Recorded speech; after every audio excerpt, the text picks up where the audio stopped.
ભરૂચ શહેર division police સ્ટેશનના ઘરફોડ ચોરીના ગુનામાં છેલ્લા 20 વર્ષથી નાસ્તા ફરતા આરોપીને મધ્યપ્રદેશના દેવાસ જિલ્લાના કંડોડ ખાતેથી ઝડપી પાડતી ભરૂચ લોકલ ક્રાઇમ બ્રાન્ચ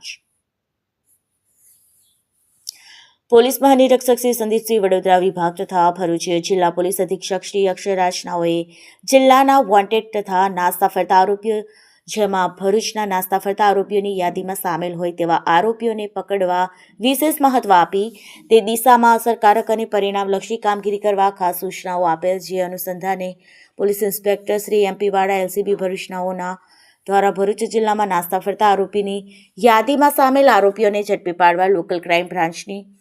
અલગ ટીમો બનાવી જરૂરી સૂચના અને માર્ગદર્શન આપતા એલસીબી ટીમ દ્વારા હ્યુમન ઇન્ટેલિજન્સ અને ટેકનિકલ સર્વેલન્સ આધારે વર્કઆઉટ હાથ ધરેલ. આ દરમિયાન police sub inspector VP Malhotra LCB ભરૂચની ટીમને હ્યુમન ઇન્ટેલિજન્સ અને ટેકનિકલ સર્વેલન્સ આધારે હકીકત મળેલ કે ભરૂચ શહેરે ડિવિઝન પોલીસ સ્ટેશન નાઓના સન 2006ના ઘરફોડ ચોરીના ગુનામાં છેલ્લા 20 વર્ષથી નાસ્તા ફરતા આરોપી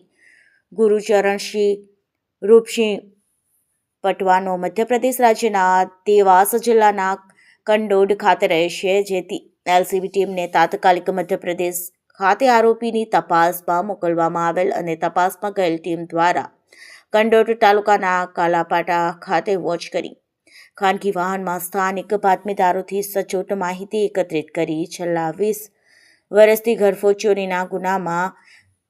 પોલીસ ધરપકડથી નાસ્તા ફરતા આરોપીને ઝડપી પાડી તેના પૂછપરછ કરતા ગુનાની એકરાર કરતી હકીકત જણાવતા તેના વિરુદ્ધ સંલગ્ન કલમો મુજબ કાર્યવાહી કરી ભરૂચ શહેર એ ડિવિઝન પોલીસ સ્ટેશનમાં સોંપવામાં આવેલ છે.